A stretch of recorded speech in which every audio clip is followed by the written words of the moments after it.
अथ नवमो अध्याय। श्री कृष्ण उवाच इदं तु ते गुह आत्मम प्रवक्ष्यमान सूये ज्ञानम विज्ञानम सहितम यद ज्ञात्वा मोक्षसे अशुभात्। राज विद्या राज गुहा पवित्रमिदमुत्तमं प्रवक्ष्यागमं धर्मं सुषुकमं कर्तव्यवयेयम्। अश्रद्धा नाम पुरुषा धर्म साहस्य परंतप अप्राप माम निवृतन्ते मृत्यु संसार वर्तमनि। मया तत्मिदं सर्व जगत व्यक्त मूर्ति नाम मत्स्थानी सर्वाणि तुपधाराय न चाहम ते स्वस्थित है न च मत्स्थानि भूतानि पश्चिमे योग महेश्वरम भूत भ्रण च भूतिस्तो ममात्मा भूत भवान। यथाकाश स्थितो नित्यम वायु सर्वत्र गो महान तथा सर्वाणि भूतानि मत्स्थानि तुपधाराय।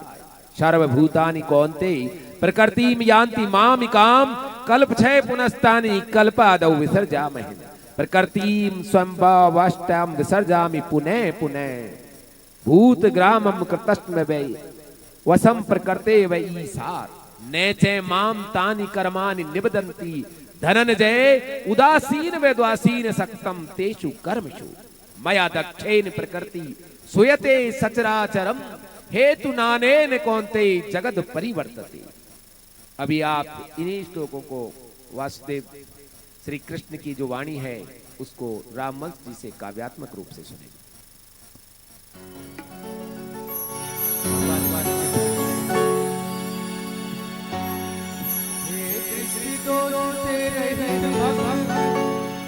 तू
कोई भी चुप नहीं बोलेंगे, बैठ बैठ कैसे बोलेंगे? हरे कृष्ण कृष्ण कृष्ण हरे हरे हरे हरे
श्री कृष्ण कहते हैं कि हे अर्जुन,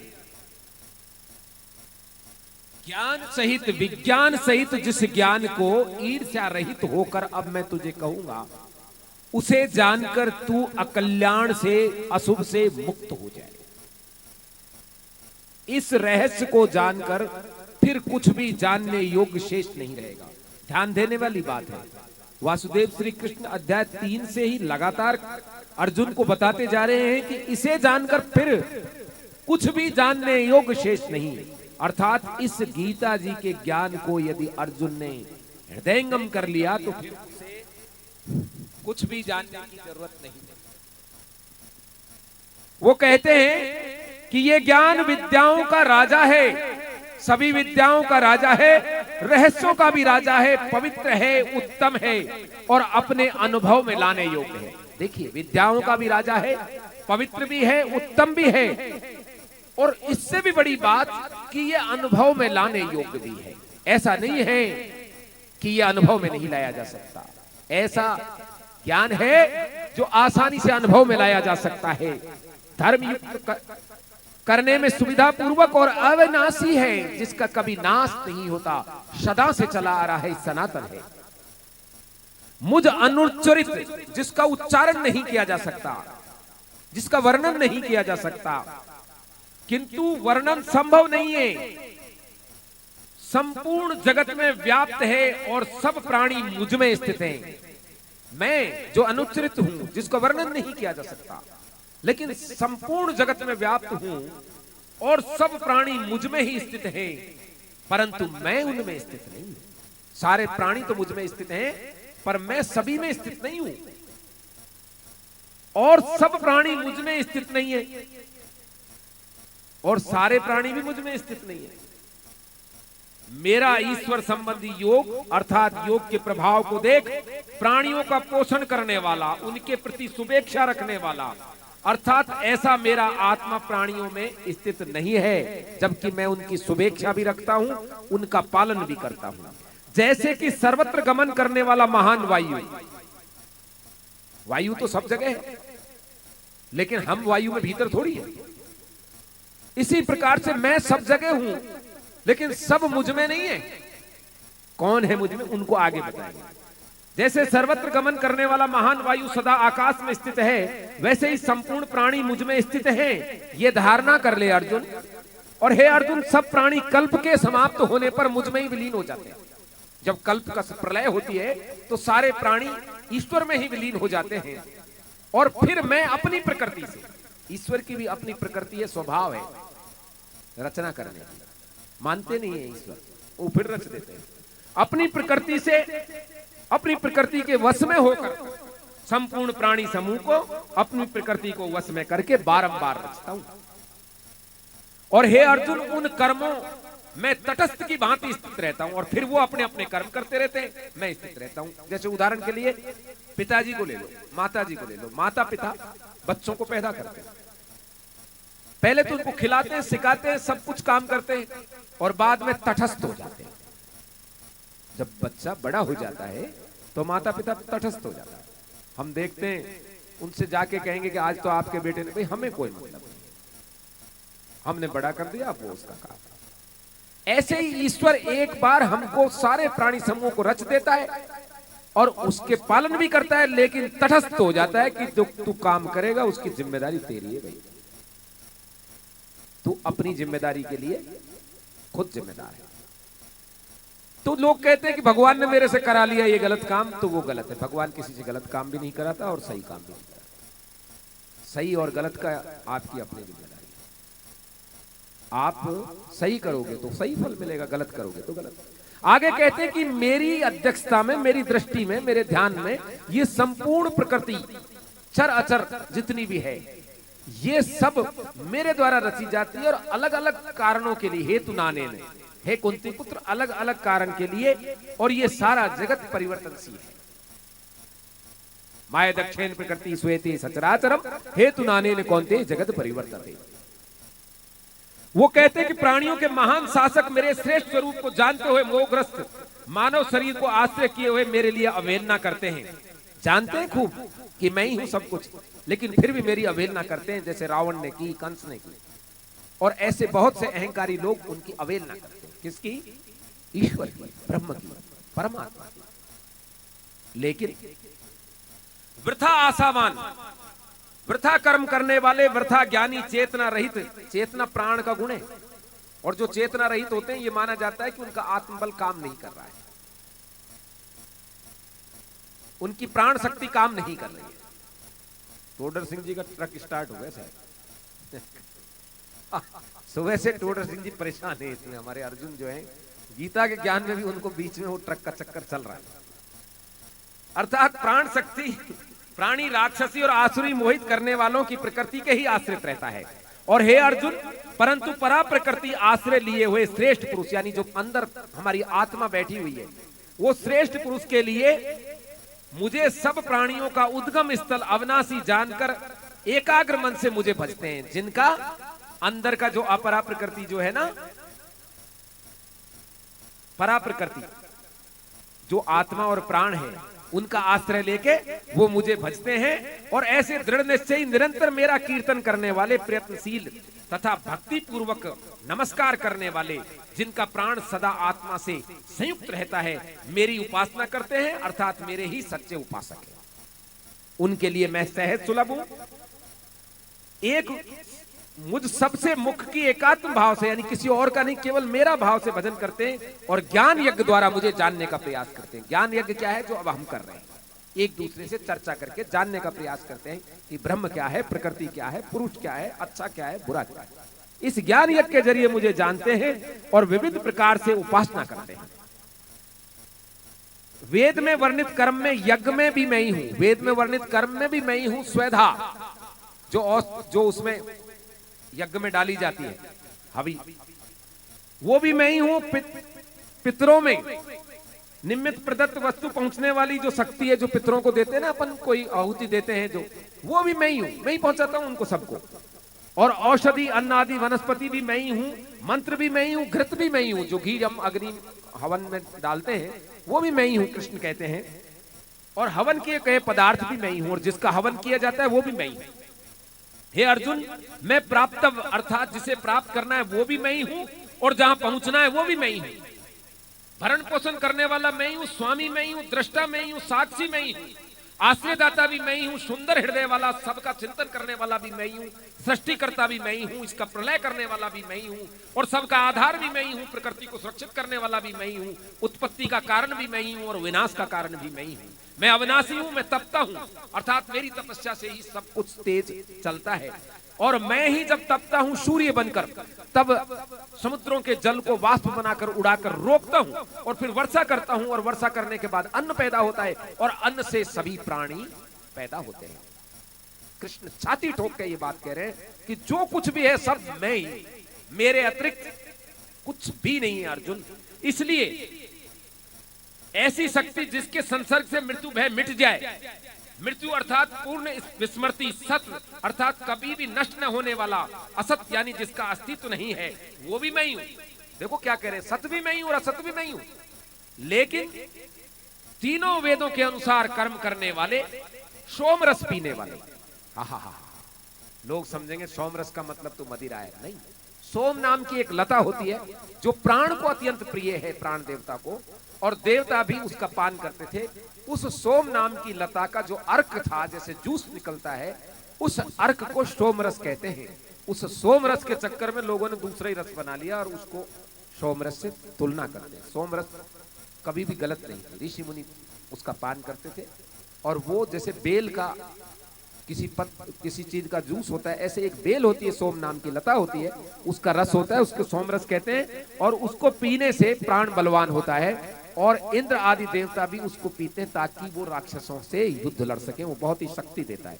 जिस तरीके से अब नारियल पानी है, नारियल पानी भी आपको कितने ही भूखे हो एकदम ताकत देता है तो जल वो भी, लेकिन वो आपको तुरंत इम्यूनिटी देता है, ताकत देता है। इसलिए व्रत के बाद प्रयास किया जाता है कि हम नारियल पानी पीते हैं ना, मीठा पानी पीते हैं, नींबू वाला पीते हैं। वो विशाल स्वर्गलोक को भोगकर, ऐसे जो मेरे को जो भजते हैं वो विशाल स्वर्गलोक में चले जाते हैं अच्छे कर्म से, और वहां स्वर्गलोक को भोगकर जब उनका पुण्य छीन हो जाता है तब वो वापस आ जाते हैं इसी लोक में, और मृत्यु लोक में प्रवेश करते हैं। इस प्रकार तीनों वेदों में वर्णित धर्मों के अनुसार चलते हुए अभिलाषाओं की कामना करने वाले आने जाने को प्राप्त होते हैं, अर्थात आवागमन में फंसे रहते हैं। जो मनुष्य अनन्य भाव से मेरा चिंतन करते हैं और किसी का नहीं, केवल मेरा चिंतन करते हैं, उनके लिए मैं सहज सुलभ हूं। और जो आधे अधूरे करते हैं, हे अर्जुन, जो श्रद्धा युक्त अन्य देवताओं की पूजा करते हैं, वहां क्या होता है, उन देवताओं की जगह मुझे ही जाना पड़ता है और उनको फल देता हूं। लेकिन ये ऐसा कार्य उनका विधि पूर्वक नहीं है, अविधि पूर्वक है। जब डायरेक्ट सीधा संबंध मुझसे हो सकता है, ईश्वर से हो सकता है, तो फिर हम ईश्वर के एजेंटों के पास होते हैं। कोई भी देवता ऐसा नहीं है जो ईश्वर है, सहायक हो सकता है, ईश्वर नहीं। हमारा सीधा संबंध यदि ईश्वर से हो तो हमको किसी देवता से न डरने की जरूरत है न कुछ है। आगे कहते हैं कि जैसी जिसकी प्रकृति होती है वो वैसे ही भावना करता है। देव पूजक देवताओं को प्राप्त हो जाते हैं, भूत पूजक भूतों को, पितर पूजक पितरों को, पितर नहीं होते अपने पूर्वज होते हैं उनको, वो उनको प्राप्त हो जाते हैं, और भूत पूजक भूतों को, प्रेतों को प्राप्त हो जाते हैं। पर मेरे पूजक, मेरे लिए पूजा करने वाले मुझे यानी ईश्वर को प्राप्त होते हैं। पत्र, पत्ते, फूल, जल, कुछ भी भावना से कोई मुझे अर्पित करता है उसको मैं ग्रहण करता हूं। जरूरी नहीं है कि वहां 56 भोग ही खिलाए जाए, बल्कि ये तो आडंबर रचा गया है।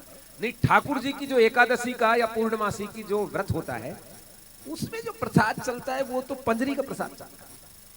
आटे को थोड़ा सा भूना, थोड़ी सी उसमें शक्कर चीनी डाली, हल्का सा घी डाला और उससे प्रसाद बनता था, थोड़ा दही डाल देते थे।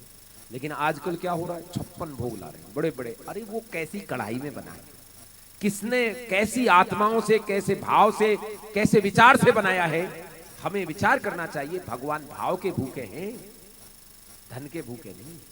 भगवान के सामने आडंबर नहीं दिखाना चाहिए। हम जैसे हैं, जिस स्थिति में हैं, वैसे के वैसे उपलब्ध हो जाएं तो भगवान हमको स्वीकार करेगा। कहा है ना कि स्वभाव अध्यात्म उच्यते।